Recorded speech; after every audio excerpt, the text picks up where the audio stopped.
This is my Innovative Community Solution Project. So I am a pediatric endocrinologist, MD, and my client/patient is Katie. She's a 9-year-old Latina girl who was recently diagnosed with juvenile diabetes. She's been in and out of foster home for the last 2 years due to her biological parents' struggles with addiction. Katie has an older brother who isn't around a lot, so he isn't deemed fit to take care of her. She recently moved to a new home and a new school, and she is struggling to make friends while having to manage her diabetes and moderate dyslexia. Now, these are a few of Katie's needs. Katie needs help making a personal diet for her everyday life to manage her diabetes. She needs a good, stable home with great support system to manage her diabetes and moderate dyslexia. Katie needs someone to help her with her dyslexia so she can thrive in a new school. She needs help working on her social skills to help her make friends in school and be more socially open to her new family. Katie needs help transitioning into this new home and school settings. And Katie needs medical help figuring out her needs when it comes to her diabetes. Now, these are Katie's intended outcomes for the end of her plan. By the end of the care plan, Katie will hopefully have a good support system to guide her through her new life. Katie will hopefully have a better relationship with her distant brother and maybe even some type of relationship with her biological parents. Katie will hopefully be able to manage her diabetes on her own with a little bit extra help. And Katie will hopefully have a lot of friends at school and will be academically excelling.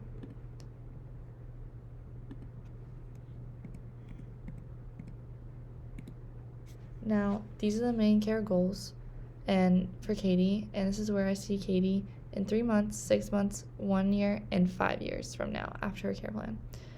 So in 3 months, I see Katie's diet plan finally being set up to fit her everyday needs. Katie still needs help keeping up with this new diet. Katie is trying to adjust to her new home and social life. Katie is getting help with her moderate dyslexia by a school-provided tutor. Now in 6 months, Katie's grades are starting to improve slowly but surely. Katie is starting to come out of her shell and talk to her peers. She's trying to make connections with her new family. She's getting plenty of help academically, which is very good. Katie's still working on keeping up with that new diet. And then in 1 year, Katie's doing much better in school, though she still struggles from time to time. She has made a few new friends and is loving her new home. She is now better at maintaining her diet on her own, but still has slip-ups from time to time. And in 5 years, Katie is finally able to fulfill her diet needs by herself without any adult help. She's doing amazing managing her diabetes every day. She has an amazing constant support system from her new family and friends. She continues every day to make new connections. And she's now excelling in school, especially in English, where she has made the honor roll.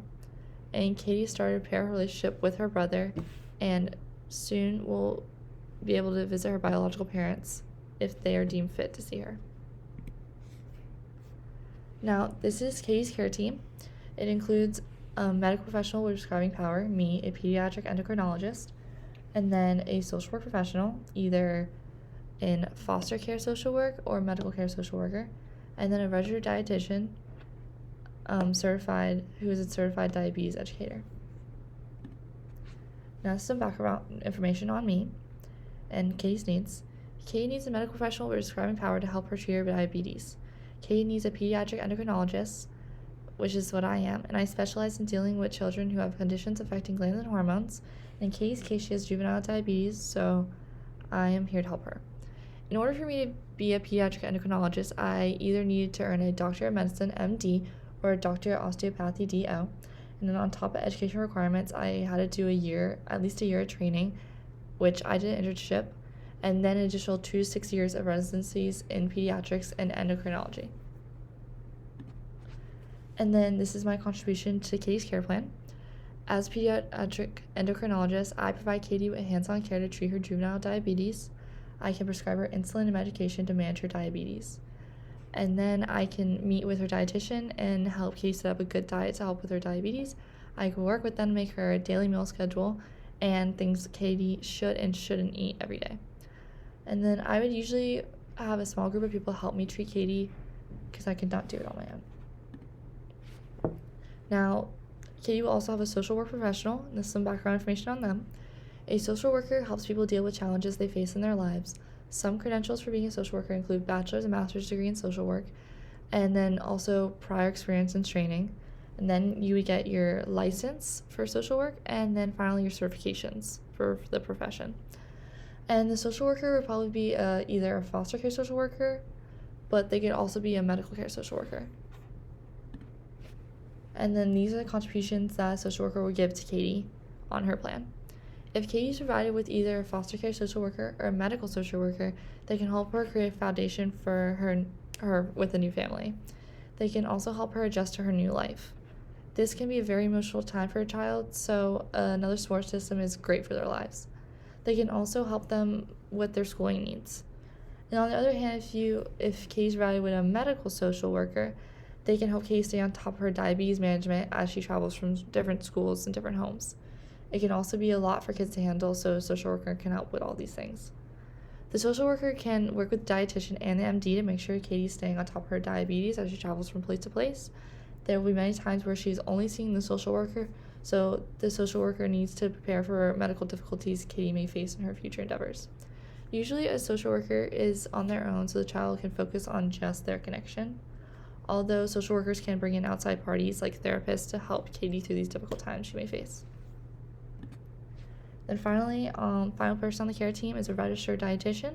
There's some background information on them.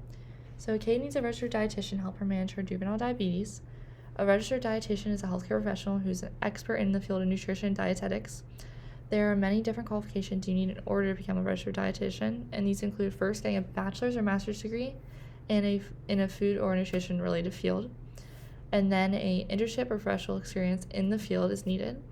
And then you take a national registration exam and pass the exam in order to finally be a professional, to have a professional license to be a registered dietitian. Then the specialty for the registered dietitian for Katie would be a certified diabetes educator, and they are able to educate individuals who live with diabetes every day, and they can help make recommendations for diabetes management. And this is what the registered dietitian would contribute to Katie's plan. A registered dietitian can work directly with Katie to help teach her about diabetes and how to manage everyday life with it. The dietitian can help her make meal plans and diet choices to help her control her diabetes. And then the registered dietitian would work directly with the MD to let them know what Katie's putting in her body every day, like what she is eating. In case something were to happen, they would know what she has or hasn't eaten that day and what is affecting her. They can also talk about what drugs Katie is taking to make sure nothing dietitian is telling her clashes with the MD is prescribing her. And then the dietitian is usually one person, but from time to time they will work with the MD, and they usually don't need more than one dietitian per person.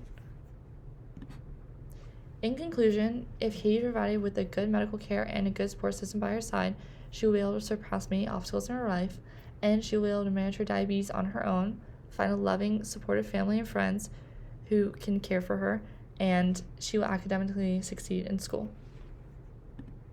And these are the sites I used. Yep, that is my innovative community solution project.